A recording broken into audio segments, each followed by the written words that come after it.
Hello everyone, কেমন আছো তোমরা সবাই? চলো আজ তোমাদেরকে না একটা বস্তু দেখাই। এই যে দেখো তো, এই গাছটা কি কে বলতে পারবে বলো তো? এটা হচ্ছে আম গাছ। আর দুপুরবেলা খাবার পর বসেছিলাম, এই যে দেখো গাছটাকে কিন্তু আম পড়েছে, তাই আর সঙ্গে সঙ্গে চলে এলাম আম দুটা উঠাতে। আর একটা আছে, দাঁড়াও দেখাচ্ছি তোমাদেরকে। এই যে দেখো দুটো আম পড়েছে। এবারে আমি আম দুটোকে কিন্তু উঠিয়ে নিলাম, আর উঠিয়ে এবারে ঘরে রেখে দেবো, যখন খেতে ইচ্ছা করবে তখন খেয়ে নেব। আম দুটাকে রেখে এবারে আমি ভাবলাম যে বারান্দাটাকে মুছে নিই। এবারে বারান্দাটাকে মুছে নেব।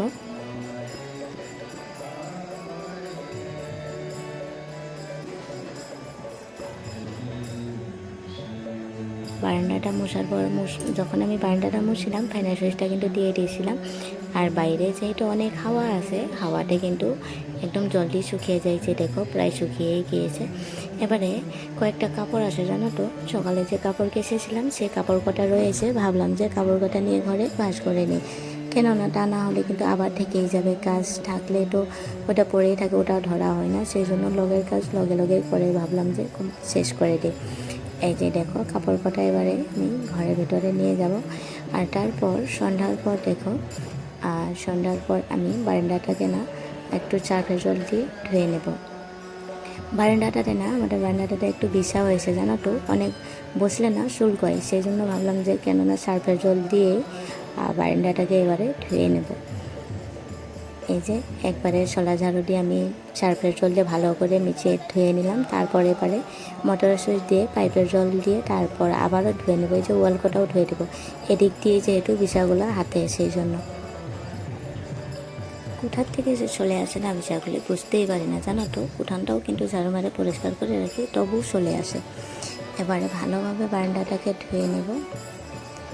এই যে দেখো আমার বারান্দা ধোয়া কিন্তু এবার কমপ্লিট। এই যে দেখো প্রায় শুকিয়ে গিয়েছে বারান্দাটা। এবারে চলে যাব রান্নাঘরে। রান্না খাওয়া সবার শেষ, তারপর বাসন কয়েকটা ধুয়ে নিয়েছি, খাওয়ার বাসন কটা ধুয়ে নিয়েছি। তারপর এবারে কিন্তু গ্যাসের স্ট্যান্ডগুলো, যেহেতু গ্যাসটা মুছেছি, স্ট্যান্ডগুলোকেও বাইর করে রেখে দিয়েছি যে ধুয়ে দেবো। রাত্রেবেলা এগুলো ধুয়ে সাফা করে রাখলে না সকালে উঠে মনটা অনেক হালকা হয়। সেই জন্য আমি ভাবলাম যে কেননা গ্যাসের সব পরিষ্কার করে রেখে দিই। এবারে গ্যাসগুলোকে মুছে নেব। মুছে নেওয়ার পর কড়াই আছে একটা, আর গ্যাসের স্ট্যান্ডগুলো আছে, সেগুলোকে আমি আবার ধুয়ে নেব। এবারে দেখো আমি কিন্তু গ্যাসটা মুছে একদম ঝকঝকে পরিষ্কার করে দিয়েছি। এবারে গ্যাসটা মোছা হয়ে গেছে, এই কাপড়টা গ্যাসে মুছেছিলাম সেটাকে ধুয়ে এবারে এই যে শিল্পাটা দেখেছো সেটার উপরে রেখে দিলাম। আর যে রাত্রে ভাত খাওয়ার বাসন কটা ধুয়েছিলাম সেগুলোটাকে এবারে জল ঝরা হয়ে গেছে, এবার স্ট্যান্ডের যার যার জায়গায় রেখে দেবো। রেখে দেওয়ার পর আবার কিন্তু বাসন ধুতে লাগবে, কেন জানো তো, এই যে গ্যাসের স্ট্যান্ড কটা বের করেছি, তারপর আবার কড়াই একটা রয়ে গেছে। কড়াইটা যেহেতু অনেক বড় ছিল, সেজন্য ভাবলাম যে একটু পরেই ধুয়ে নেব। এই যে দেখো সব কটা বস্তু জায়গায় রেখে এবারে কিন্তু লেগে যাব বাসন ধুতে। এই যে দেখো একটি থালাও কিন্তু ছিল, সেটিও ধুয়ে নেব এবারে। তারপর আবার এই যে গ্যাসের স্ট্যান্ডগুলো হাতা কয়েকটা ছিল, সেগুলো এবারে ধুয়ে নেব। এই যে দেখো একটা একটা করে কিন্তু সম্পূর্ণ বাসন না আমার মাজা প্রায় কমপ্লিট। এখন রয়েছে কড়াইটাকেও ধুয়ে নেব।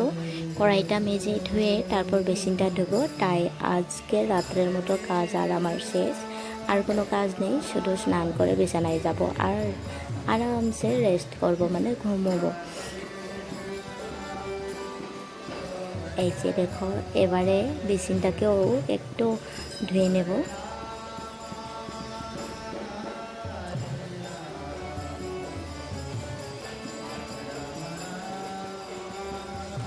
বেসিনটা ধুয়ে নিলাম, এখন আমার সব কাজ শেষ।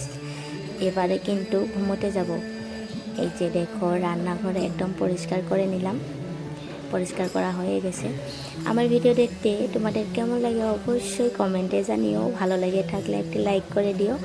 আর এরকম নতুন নতুন ভিডিও পেতে হলে সাবস্ক্রাইব করে বেল আইকনটা ক্লিক করে রাখো, যাতে আমি ভিডিও আপলোড করার সঙ্গে সঙ্গে তোমাদের কাছে নোটিফিকেশন চলে যায়। আজকে এখানে